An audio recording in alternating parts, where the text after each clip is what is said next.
Hello जी, अस्सलाम वालेकुम। बात करेंगे आज रशिया के एक अनोखे सिटी के बारे में जहां टेम्परेचर -70 -71 रिकॉर्ड किया गया। जानिए यहाँ पर लोग कैसे रहते हैं।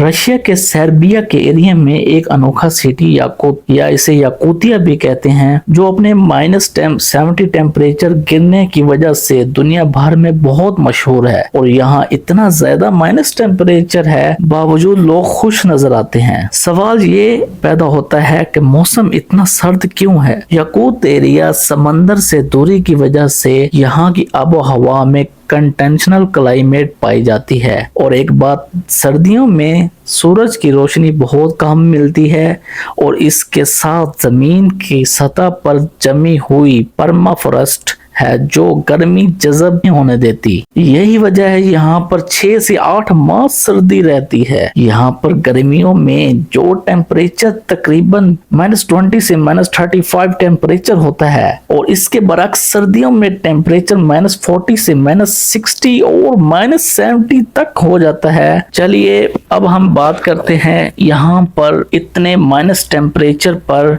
कुछ ऐसे एक्सपेरिमेंट किए गए जो बहुत ही अजीब व गरीब हैं। यहाँ पर गर्म पानी एक बाउल में लिया गया और उसको जब हवा में उछाला गया तो वो वापसी में बर्फ बनकर स्नो बनकर जमीन पर गिरा। एक दूसरा एक्सपेरिमेंट यहाँ पर किया गया, वो ये कि कुछ सब्जियां और फल जैसे एप्पल, बनाना और टमाटो को लिया गया और उसको ओपन एयर में रखा गया, तो वो कुछ देर बाद बिल्कुल ऐसे बन गए जैसे पत्थर के हों और इतने मजबूत कि उनसे कील भी ठोके जाएं। अब बात ये होती है कि लोग यहाँ फिर रहते कैसे हैं। यहाँ पर घर परमाफ्रॉस्ट मतलब लकड़ी और कंक्रीट से बने होते हैं और ये लोग अपने घर जमीन से ऊंचे रखते हैं। घरों की छतें 3 लेयर में होती हैं ताकि ठंड अंदर ना आए। घरों के अंदर एक सेंट्रल हीटिंग सिस्टम होता है ताकि घर गर्म रहे। अगर हम इन लोगों के लिबास पर बात करें, यहाँ पर मोटे कपड़े पहने जाते हैं जो कि रीछ के बने हुए होते हैं, जिनमें रीछ के बने हुए कोट, रीछ के बने हुए बूट और रीछ के बने हुए टोपियां होती हैं। अगर हम इनकी खुराक की बात करें तो यहाँ के लोग सर्दी से बचने के लिए गोश्त और दूध से बनी हुई चीजें खाते हैं, जिनमें शामिल है हाई कैलोरीज जैसा कि मछली और घोड़े का गोश्त भी यहाँ खाया जाता है। अगर हम इन लोगों के घरों में वाटर सप्लाई को देखें, तब यहाँ पर पानी का सिस्टम जमीन के अंदर नहीं, जमीन के ऊपर से रखा जाता है और यहाँ पर पानी के टैंक भी इस्तेमाल किए जाते हैं। पर यहाँ सोचने की बात यह है, लोग यहाँ दिन कैसे गुजारते हैं, आखिर क्या करते हैं कि उनका दिन कैसे गुजरता है। यहाँ के लोग इंडोर आइस हॉकी खेलते हैं और रात को इकट्ठे होकर गर्म सूप चाय पीते हैं। गाड़ियों को यहाँ गर्म करने के लिए ब्लॉक हीटर्स का इस्तेमाल किया जाता है और बच्चों को स्कूल भेजने के लिए गर्म बसों का इंतजाम होता है। यहाँ पर गाड़ियां स्टार्ट रखनी पड़ती हैं ताकि